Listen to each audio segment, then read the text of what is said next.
Le Bitcoin a rebondi violemment sur son canal et ça peut tout changer pour la semaine à venir. On en parle tout de suite. Et oui, le Bitcoin, c'est de lui dont on parle en ce moment. Regardez où la bougie de clôture vendredi s'est arrêtée. Une fois n'est pas coutume, pile poil sur la borne basse du canal qu'on avait préalablement dessiné. Et ensuite, on est parti, on a rebondi comme une balle, peut-être en direction de la zone haute du canal. Ça, on le saura la semaine prochaine. On a loupé quand même le trade golden qui était là au niveau des 77 500 $. On était en excès large au niveau du RSI, peut-être trop déjà, ce qui fait qu'on a eu qu'une mèche piégeuse. Voilà, ça a formé un petit support qu'on note à 80 575 $. Bon, pour l'instant, on semble plutôt bien parti pour se diriger à nouveau sur la borne haute du canal. Est-ce qu'on va la break? Deux, trois petits mots de contexte.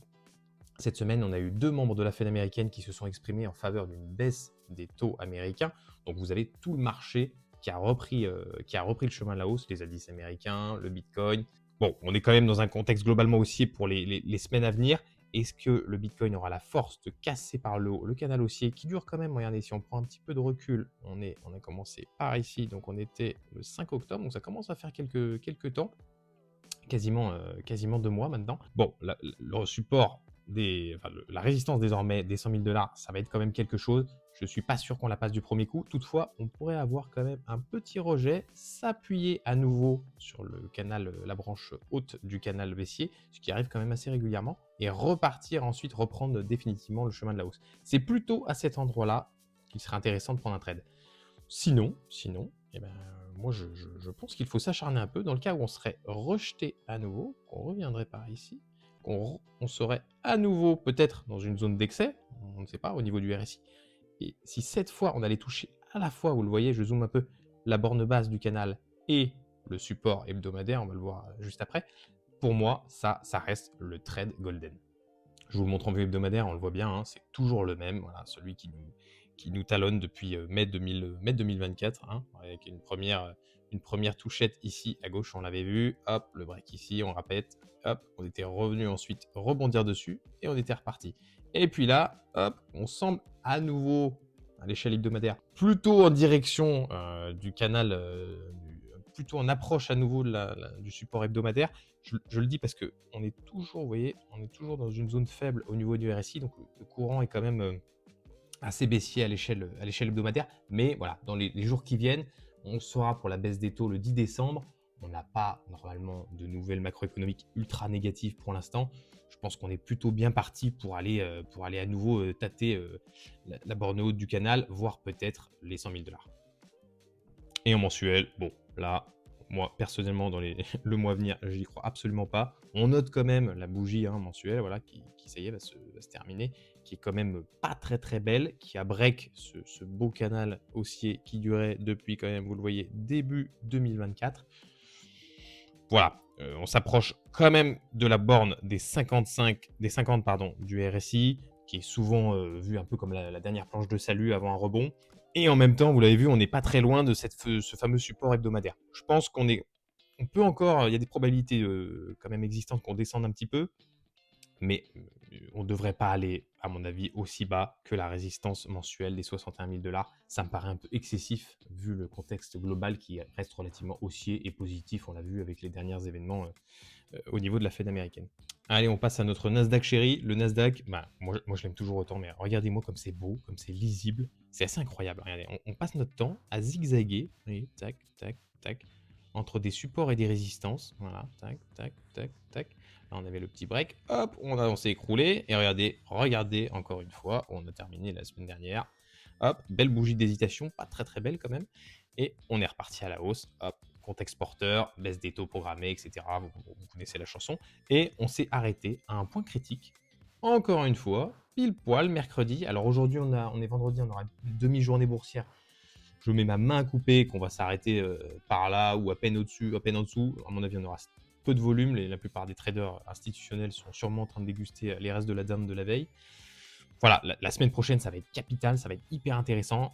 On est plutôt dans un contexte porteur. Il y a quand même des chances qu'on reparte tester à nouveau, peut-être petit à petit, la TH.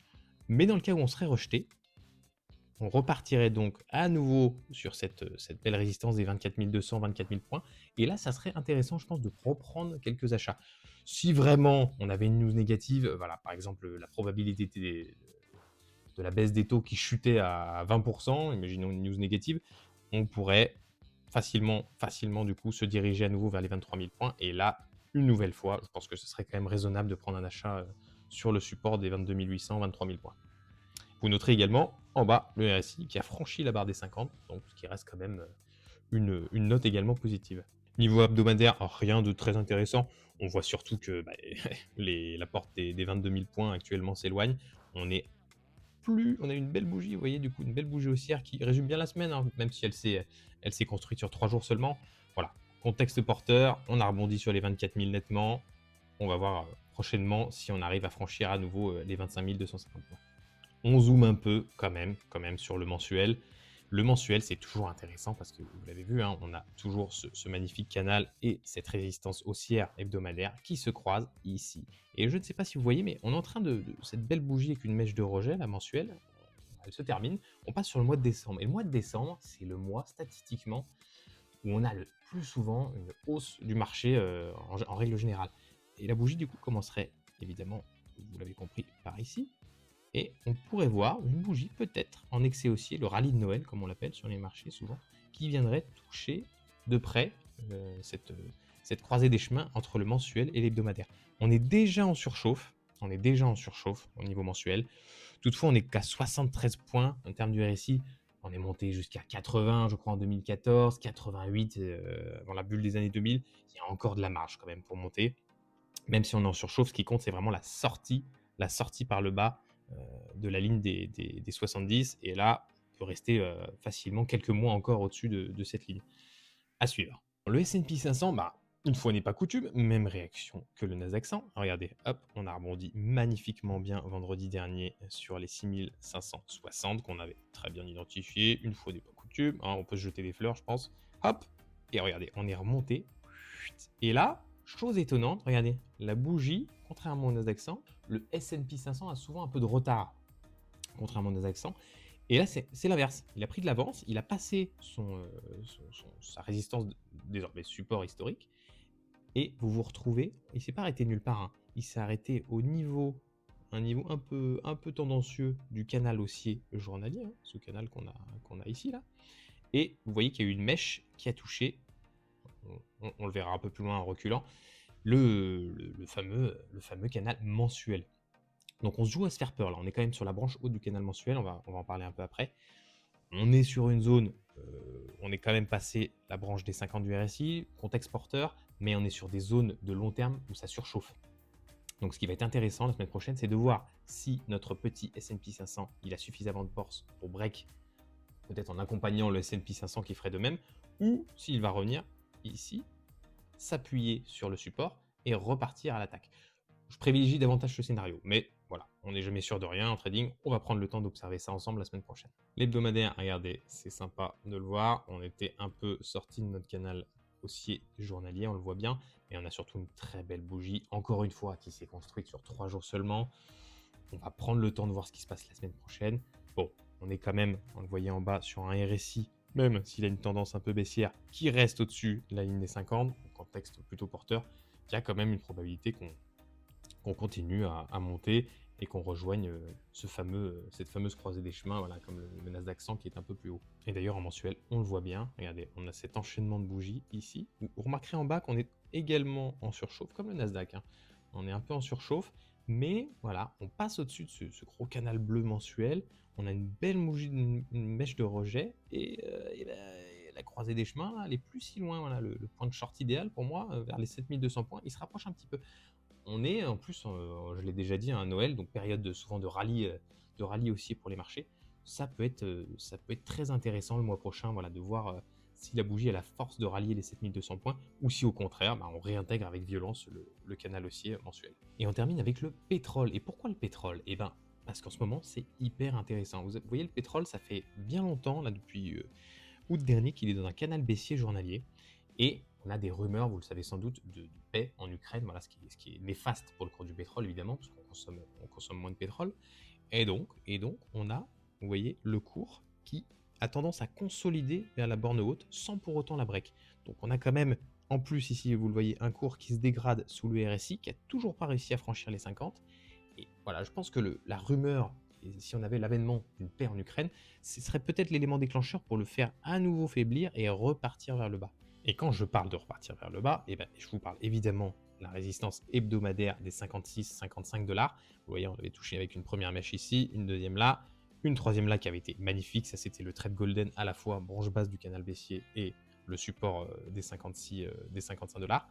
Je pense qu'on peut peut-être raisonnablement reprendre peut-être quelques achats sur ce support et en cas de surchauffe, peut-être qu'il aurait la force de descendre un peu plus bas, de retoucher le canal baissier journalier.